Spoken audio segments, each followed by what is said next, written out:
भारत की पवित्र धरती ने सदियों से संतों, ऋषियों और ज्ञानियों को जन्म दिया है। पर उन सब के बीच कुछ ऐसे भी होते हैं जो खुद को नहीं, दूसरों को संजीवनी देने के लिए जीते हैं। ये कहानी है एक ऐसे ही साधारण से दिखने वाले असाधारण मानव की, वैद्य सम्राट जीवदत्त की, जिसने न सिर्फ रोगों का इलाज किया, बल्कि टूटते विश्वास, खोती आस्था और डर से कांपते दिलों को भी संबल दिया। नागग्राम नाम जितना रहस्यमय, उतना ही थका हुआ। चारों ओर रोग फैले हुए थे। लोग तांत्रिकों के आगे सिर झुकाते हुए अब उम्मीद छोड़ चुके थे। तभी एक दिन सुबह की नमी में एक साधु आया, युवा, शांत, आंखों में विश्वास, चाल में सादगी।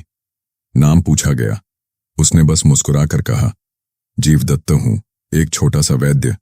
उसके पास कोई झंडा नहीं था, कोई शिष्य नहीं, केवल एक छोटी पोटली और जीवन को देखने का एक अलग नजरिया।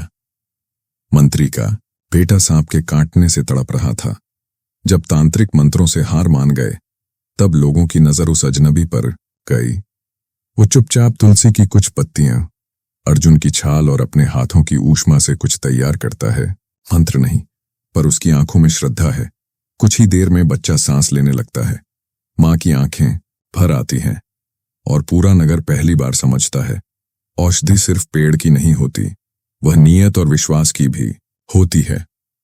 राजा हरिराज, ताम्रवर्ण, तेजस्वी पर स्वाभिमानी। उसे यकीन नहीं हुआ। उसने जीवदत्त को बुलाया और कहा, मृत को जिंदा कर दिखाओ तब मानूं। जीवदत्त की आवाज धीमी पर स्पष्ट थी, राजन, मृत्यु पर विजय नहीं, पर जीवन को अर्थ देना मेरा धर्म है। मैं मृत आत्माओं को नहीं, जीवित हृदयों को जगाने आया हूं। राजा ने यह उत्तर सुनकर मुस्कुरा दिया, पर भीतर ईर्ष्या का बीज बो दिया गया था। कुछ ही समय बाद नगर में अजीब सा रोग फैलने लगा। शरीर पर काले दाग, आंखों में भय और मन में सूनापन। लोग एक एक कर ढलने लगे जैसे सूखता हुआ वटवृक्ष। सबकी निगाहें अब जीवदत्त पर थीं। उसने कोई वादा नहीं किया, बस कहा, हिमगिरी वन की ओर जा रहा हूं, वहां एक लता है, जीवामृता, पर वह सिर्फ शरीर नहीं, आत्मा को भी छूती है। हिमालय का मार्ग आसान नहीं था। घने जंगल, खतरनाक जानवर और साधना में डूबे तपस्वी जीवदत्त को हर क्षण प्रकृति और मन की परीक्षा दे रहे थे। 7 दिन 7 रातें, बर्फ की चादर में लिपटा वन, कहीं सन्यासियों के मृत शरीर, कहीं हंसते हनुमान स्वरूप के दर्शन। आखिरकार एक झील के किनारे उसे वह लता मिली, नीली चमकली हुए, मानो चंद्रमा की रोशनी स्वयं उसमें उतर आई हो। उसने ध्यानपूर्वक उसे तोड़ा, मंत्र बुदबुदाए और लौट पड़ा। जब वह लौटा, उसकी देह घायल थी, मगर चेहरा शांति से चमक रहा था। हाथों में वो नीली लता थी, आंखों में थकान नहीं, संतोष था।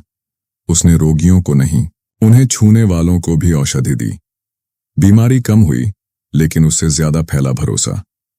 लोगों को पहली बार यकीन हुआ कि कोई है जो स्वार्थ से नहीं, सेवा से जीता है। राजा ने चाहा उसे अपना मुख्य वैद्य बना ले, पर जीवदत्त ने मुस्कुराकर कहा, राजा बनने से अच्छा है रक्षक बनूं। सिंहासन से ज्यादा मूल्यवान पीड़ित की प्रार्थना है। राजा की आंखों में अब डर था। अगर यह साधु भगवान बन गया तो मेरा क्या होगा? उसने छल से विष पिलवाया। भोज के बीच सोने की थाली में परोसा गया अमृत जैसा भोजन असल में विष था। जीवदत्त ने पहला ग्रास लिया और एक क्षण को उसकी आंखें झपकीं, परंतु वह घबराया नहीं। उसने अपने रक्त की कुछ बूंदें निकाली, उसी जीवामृता से एक नई औषधि बनाई और स्वयं को उपचारित कर लिया। तभी आकाश से एक प्रकाश उतरा। धन्वंतरी स्वयं प्रकट हुए। वत्स, तेरा सेवा भाव ही तुझे अमर बनाएगा। सभी स्तब्ध थे, राजा भी। वह सिंहासन से उतरकर साधु के चरणों में गिर पड़ा। राजा का प्रायश्चित और जन कल्याण की शुरुआत। जीवदत्त ने राजा को उठाया और कहा, राजन, विष से मरना उतना खतरनाक नहीं जितना ईर्ष्या से जीना। शरीर की रक्षा से पहले मन की रक्षा करो। राजा ने अपनी सारी संपत्ति से एक विशाल आयुर्वेद आश्रम की स्थापना करवाई, जीवधाम। वहां रोगों के इलाज के साथ साथ सेवा, समर्पण और संयम की शिक्षा दी जाने लगी। कुछ वर्षों बाद एक दिन जीवदत्त ने सबको प्रणाम किया और कहा, अब मेरा समय पूर्ण हुआ। अब मेरी साधना कहीं और बुला रही है। वह हिमालय की ओर निकल गया। कहते हैं आज भी वह किसी योगी के रूप में वनों में विचरण करता है और हर उस आत्मा को मार्ग दिखाता है जो दूसरों की भलाई के लिए जीना चाहता है। आज भी जब किसी वैद्य की औषधि चमत्कारी ढंग से काम कर जाती है, लोग कहते हैं इसकी यह जीवदत्त की कृपा है।